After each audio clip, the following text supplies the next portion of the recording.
మూడో విడత రుణమాఫీ 2 దఫాల్లో చేస్తారట. 2 లక్షల వరకు బకాయిలు ఒకేసారి మాఫీ చేస్తారట. అంతకు మించి అప్పున్న వారికి మరో దఫాలో చేస్తారట. 15,000 కోట్లు అవసరమవుతాయని అంచనా. 2 లక్షలకు పైన ఉన్న వాళ్ళకి ఎందుకు చేస్తారు? ఇదేంది?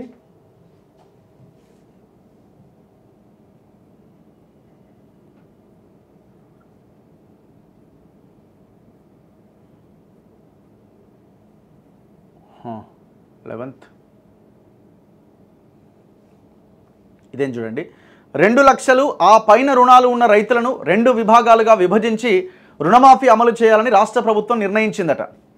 1,00,000 రుణాలను 2 విడతల్లో మాఫీ చేసిన సర్కార్ 2 లక్షల రూపాయలు అంతకంటే ఎక్కువ అప్పులున్న రైతులకు 2 దఫాలుగా మాఫీ చేయబోతున్నదట. 2 లక్షల వరకు అప్పున్న రైతులను ఒక విభాగంలో, 2 లక్షల కంటే ఎక్కువగా బకాయిలు ఉన్న రైతులను మరో విభాగంలో తీసుకోబోతున్నది. అంటే ఇప్పుడు 2 లక్షల పైన ఉన్న వాళ్ళని ఎందుకు తీసుకుంటుంది? అంటే మూడో విడత రుణమాఫీని 2 దఫాలుగా అమలు చేయబోతున్నది.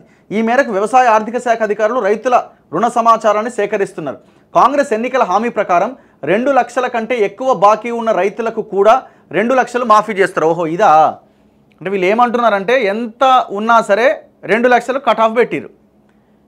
కాకపోతే ఇక్కడ తిరకాసు ఏంటంటే ఇప్పుడు 2 లక్షలకు పైన మీకు ఎంత ఉన్నా ఫస్ట్ అమౌంట్ కట్టాలి. ఫర్ ఎగ్జాంపుల్ మీకు 3 లక్షలు ఉందనుకోండి, మీకు 3 లక్షల లోన్ ఉంది, అంత ఇంట్రెస్ట్ అసలు కలిపి 3 లక్షలు అయింది.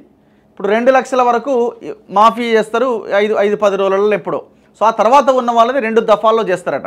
అయితే ఇక్కడ 2 లక్షల పైన ఉన్న వాళ్ళు ఏం చేయాలంటే పైన ఉన్న అమౌంట్ ముందే పే చేయాలి. ఇప్పుడు మీకు ఫర్ ఎగ్జాంపుల్ 3 లక్షలు ఉంటే ఫస్ట్ మీరు 1,00,000 పే చేసిన తర్వాతనే 2 లక్షలు మాఫీ అవుతుంది. మీకు 10 లక్షలు ఉంది, ఏమో పెద్ద పెద్ద వాళ్ళు ఉన్నారనుకోండి, మీరు ఆ 8 లక్షలు కట్టిన తర్వాతనే 2 లక్షలు మాఫీ అవుతుంది. సో క్రాప్ లోన్లు అంతా ఉండదనుకోండి. అంటే రైతుకు 3 లక్షల పంట రుణం ఉంటే అందులో 2 లక్షలు ప్రభుత్వం మాఫీ చేస్తుంది. ఆగస్టులో మూడో విడత మాఫీ పూర్తయిన తర్వాత ఇలాంటి రైతులకు రుణమాఫీ చేయాలని ప్రభుత్వం నిర్ణయించింది. ఈ ప్రక్రియ పూర్తవడానికి మరింత సమయం పట్టే అవకాశం ఉంది.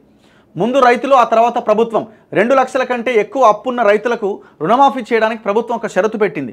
2 లక్షల కంటే ఎక్కువగా ఉన్న మొత్తాన్ని రైతులు ముందుగా బ్యాంకులకు చెల్లించాలి. ఆ తర్వాత సర్కార్ ఆ 2 లక్షలు మాఫీ చేస్తుంది. ఉదాహరణకు ఒక రైతుకు 2.5 లక్షల పంట రుణం ఉంటే తొలుత ఆ రైతు 50,000 బ్యాంకులో చెల్లించాలి. ఆ తర్వాతనే ప్రభుత్వం 2 లక్షలు మాఫీ చేసి రైతు రుణ ఖాతాను జీరో చేస్తుంది. అయితే 2 లక్షలకు మించి ఉన్న సొమ్మును చెల్లించడానికి రైతులు ఎక్కువ సమయం తీసుకునే అవకాశాలు ఉన్నాయి. ఎందుకంటే వాళ్ళు కట్టాలి, కడితేనే అది అవుతుంది, లేకపోతే కాదు.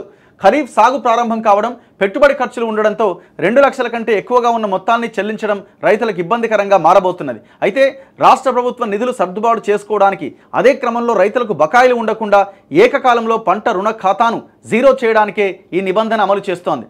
రేషన్ కార్డు లేని రైతు కుటుంబాలు గుర్తించడానికి మూడో విడత తర్వాత సర్వే చేస్తారట. అంటే రేషన్ కార్డు లేని వాళ్ళకి రుణమాఫీ అయితలేదు కదా, సో వాళ్ళకి ఈ మూడో విడత అవ్వగానే సర్వే చేస్తారట. మరి ఎప్పుడు చేయాలి? అసలు మీరు చేయాల్సింది 2 లక్షల పైన ఉన్న వాళ్ళకంటే ముందు రేషన్ కార్డు లేకుండా రుణమాఫీ కానీ 1,00,000 లోపు ఉన్న రుణాల వాళ్ళకి మీరు ఇమీడియట్గా తీసుకోవాలి వాళ్ళని. ఇప్పుడు అది ఎప్పుడో మూడో విడత అంటే మరి ఆయన ఎప్పుడు కట్టాలి? మూడో విడత అంటే వచ్చే సంవత్సరం అవుతుంది. ఈ వచ్చే సంవత్సరం తర్వాతనే ఉంటుందా రేషన్ కార్డు లేని వాళ్ళది? దాదాపు ఈ నెంబరే 15,000 కోట్లు ఉందంటే చూడండి. మూడో విడతలో 2 లక్షల రుణమాఫీకి 6,000 కోట్లు అవసరం అవుతాయట. మొదటి 2వ విడత రుణమాఫీకి 6,000 కోట్ల చొప్పున నిధులు వెచ్చించారు. 2 లక్షలకు మించి అప్పున్న రైతులకు మాఫీ చేయడానికి 9,000 కోట్లు అవసరం అవుతున్నాయట. చూడండి, ఇప్పుడు మీరు 9,000 కోట్లు 2 లక్షలకు పైగా రుణమును తీసుకున్న వాళ్ళంటే బిలో 5 acres ఉన్న వాళ్ళు ఎవ్వరు 2 లక్షలకు పైన రుణం ఉన్న వాళ్ళు అసలు నేను అనుకోవడం ఉండకపోవచ్చేమో. మరి వాళ్ళకి మాఫీ అవుతున్నప్పుడు 1,00,000 లోపు ఉండి వాళ్ళ ఫాదర్ దుబాయ్లోనో అక్కడో ఇక్కడో ఉండి ఫ్యామిలీ ఇక్కడ ఉన్న వాళ్ళకి రుణమాఫీ అవుతలేదట. రేషన్ కార్డు నిబంధన పెట్టడం వల్ల రేషన్ కార్డు లేని వాళ్ళకి సర్వే చేస్తాం, ఆ తర్వాతే చేస్తామని చెప్తున్నాం. మరి వీళ్ళకి కదా ఫస్ట్ కావాల్సింది.